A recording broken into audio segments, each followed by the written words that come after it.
Part 1 ng house renovation namin. Total lot area is 353 square meters and the floor area is around 520 square meters. Medyo nahirapan pa nga kami sa design ng bahay kasi parang wala siyang plano. Hindi naka-align yung mga poste. In short, magulo yung design niya. Kaya napagdesisyonan namin na ipag-iba na lang lahat ng walls, existing walls. Tapos iwan na lang muna yung mga poste. Para makita namin or ma-visualize namin kung ano talaga yung gusto naming design at kung saan ilalagay yung mga rooms, yung kitchen, dining, living room, and the master's bedroom. Unti-unti na namin nakikita yung laki ng bahay dito.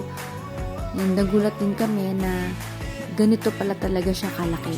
May naliligaw pang poste dyan kung makikita nyo. Pero maganda yung view ng bahay. Makikita mo yung Arca South from the house. And yung parang nasa pinakataas ka ng bundok. Excuse me po sa mga sinampay. Sa mga anak po yan ni Foreman. Ito yung pinaka master's bedroom. Talagang siya yung pinakakawawa, yung itsura, pinakamagulo, pinakamadumi.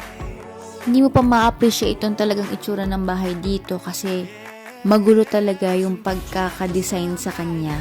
According sa dating may-ari ng bahay, every time na magkakabudget lang daw sila, tsaka lang sila nagpapadagdag din ng extra room.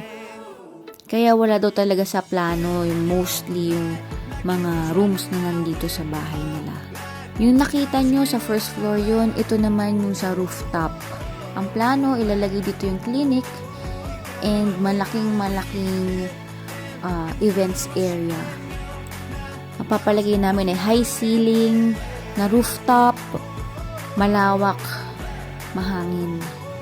Nahirapan talaga sila dito kasi pati yung roof ng mga rooms na nakikita nyo ay concrete ang ginamit. At hindi basta-basta yung mga bakal na nilagay. Talagang nilagyan lahat. Kada dangkal yata merong bakal na nakalagay.